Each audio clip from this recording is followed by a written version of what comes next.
You're watching South Asia Newsline and here are the top stories we are tracking for you on Tuesday, the 22nd of July. Chaos continues in Indian Parliament as both houses adjourned amid uproar.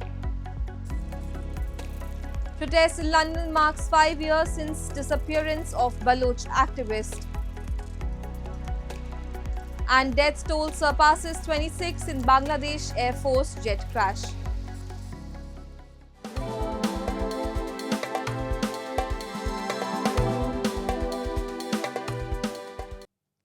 And now for all the details. The situation in the Indian Parliament witnessed only a few minutes of functioning on Tuesday as ruckus continued in both the houses. In a stormy start, the Lok Sabha saw repeated adjournment as opposition stormed in the well. Speaker Om Birla appealed for order, stating that discussions could be taken up after question hour, but the uproar only intensified. As a result, the House was first adjourned till 12 p.m. and then till 2 p.m. and eventually for the entire day with no legislative business conducted. The Rajya Sabha witnessed similar scenes with opposition MPs pressing for acceptance of their adjournment motions. Deputy Chairman Harivansh attempted to bring order, but repeated disruptions led to multiple adjournments, culminating in suspension for the day. A major point of contention was the scheduled debate on Operation Sindoor, for which the government had allotted 16 hours but wanted to defer the session until Prime Minister Narendra Modi and key ministers returned from official foreign engagements.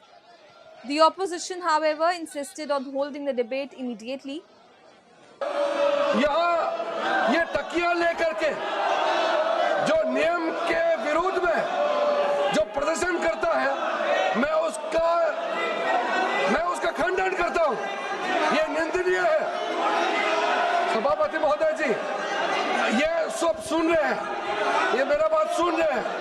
ये business advisory committee में हम लोग जो बात करते हैं और सबने कहा कि ये प्लकार्ड लेकर के सदन में नहीं आएंगे, फिर ये अपने एमपीओ को ये पोस्टर बैनर लेकर के सदन को इस तरीके से डिस्टर्ब करना, ये तो बहुत आपत्तिजनक है जी।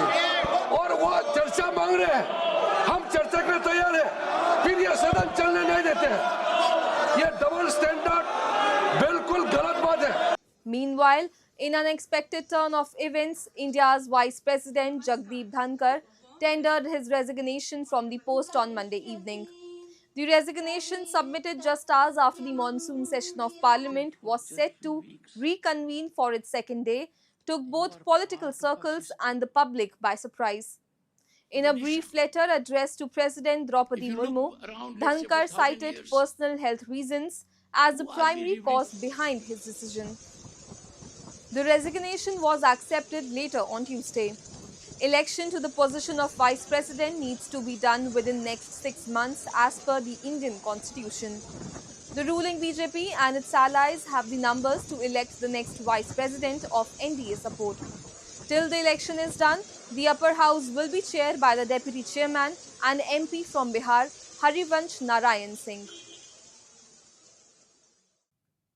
Moving on, a massive protest was held in London on Monday to mark 5 years since the enforced disappearance of Baloch leader Mir Taj Mohammad Sarpara.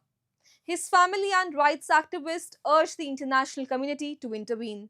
We have a report. A peaceful demonstration was held on Monday outside the 10 Downing Street in London to mark the 5th anniversary of the enforced disappearance of Baloch leader Mir Taj Mohammad Sarpara. The protest, led by his wife Salia Murray, called for his release and that of all missing persons from Balochistan, including members of the Baloch Yakjati Committee. Sarpara was abducted by Pakistan's intelligence agency, the ISI, from Karachi on July 19, 2020. His whereabouts remain unknown. Addressing the crowd, Murray made an emotional appeal to international human rights bodies and the global community to intervene.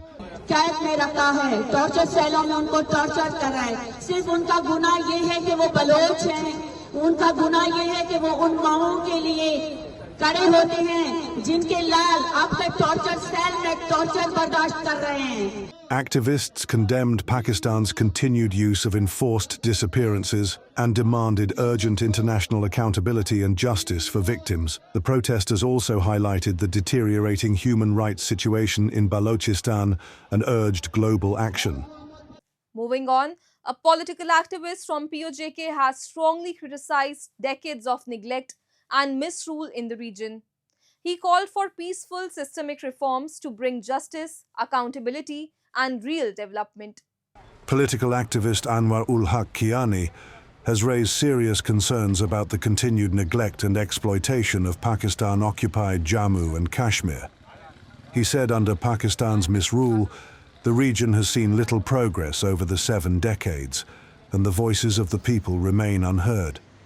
He criticized the elected representatives for failing to address basic issues such as poor infrastructure, lack of quality healthcare, and limited educational opportunities. और ये जितना भी हमारे यहाँ जो तरक्याती कामों का मयार है या लोगों को इंसाफ नहीं मिल रहा, मेरिट की बालादस्ती नहीं है, उसकी वजह ये है कि जो लोग हमारे इलेक्ट होते हैं, जो इक़्तिदार और इख्तियार के मनासब पर फायज होते हैं, उनको फिर अपने वोटरों की और अपने करीब तरीन लोगों ही पर तवज्जो वो देते हैं, क्योंकि वो इलेक्शन में उनके काम आते हैं और आवाम की अक्सरियत जो है वो मारूमी का शिकार होती है। तो ज़रूरत इस बात की है कि एक पुरअमन तहरीक के ज़रिए से पहले तो इस मुल्क के निज़ाम में तब्दीली लाई जाए, फिर जो है वो इलेक्शन में इस्लाहात की जाएँ और उन इस्लाहात के नतीजे में जो है वो एक दुरुस्त तरीके से इलेक्शन करवाया जाए। Residents of POJK continue to wait for real change, reforms that can deliver justice, ensure accountability, and improve lives on the ground. The call for action grows louder as decades of neglect fuels public frustration. According to an internal State Department cable, the UAE had already begun the deportation of Afghan evacuees and informed the same to Washington days before President Donald Trump said he would help Afghans who fled their country and were stuck in the UAE, Reuters has reported. Trump, citing a news website article which said that UAE officials were preparing to hand over some Afghan refugees to the Taliban, said that he will try to save them in a post on social media platform Truth Social. Over the years, about 17,000 Afghan evacuees have been sent back through the Emirates humanitarian city, but more than 30 Afghans are still stuck in limbo. The Trump administration in April terminated temporary deportation protections for thousands of Afghans in the US after he promised a far-reaching immigration crackdown during elections and suspended refugee resettlement after he took office in January this year.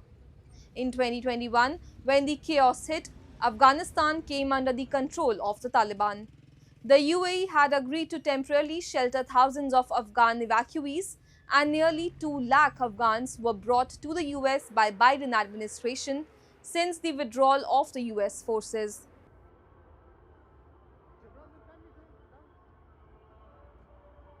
And at least 27 were killed and 30 others were injured as a Bangladesh Air Force training jet crashed into a college and school campus in the capital Dhaka on Monday.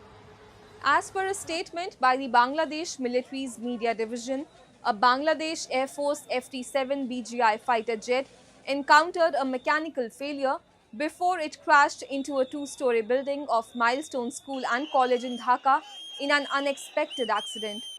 The statement added that the pilot flying the Chinese-origin aircraft, Flight Lieutenant Mohammad Tawqir Islam, was among the dead and that a committee had been formed to investigate its cause. A national mourning was declared in the country, and Bangladesh Chief Advisor Mohammad Yunus had said necessary measures would be taken to investigate the cause of the accident and ensure all kinds of assistance.